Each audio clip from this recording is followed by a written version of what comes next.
Breeze Wind Story Part 1. Once upon a time, a little girl lived in a quiet mountain village. Her name is Anna.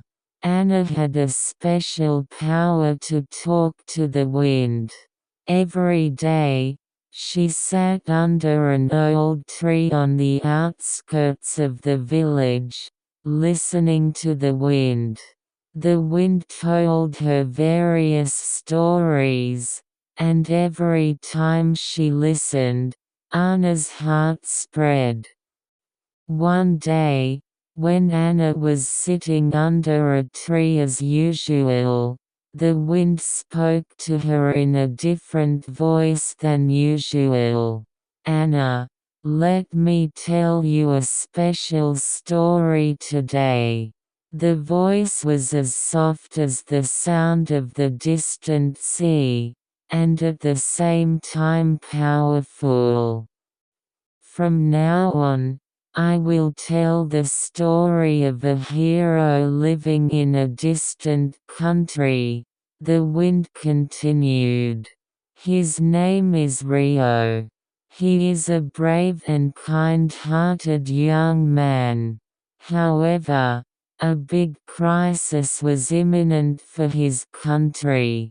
A bad witch appeared and tormented the villagers."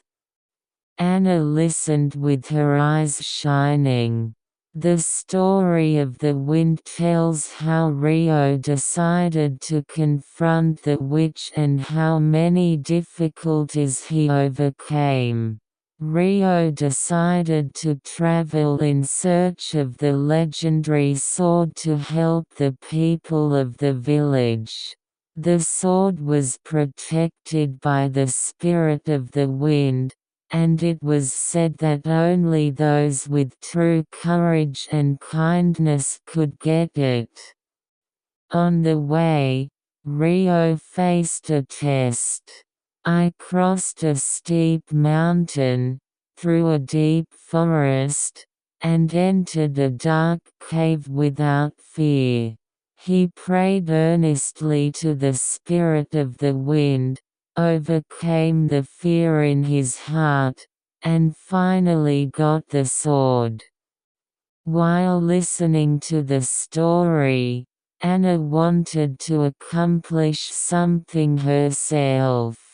"I want to do something too," I cried out in my heart. Then the wind whispered gently, "Anna, there is courage in you too. Believe in yourself and create a new story." She stood up and returned to the village from under the tree. Anna embraced Rio's story in her heart and decided to start her own adventure. The wind pushed her back, and Anna's new story was now quietly moving. An end.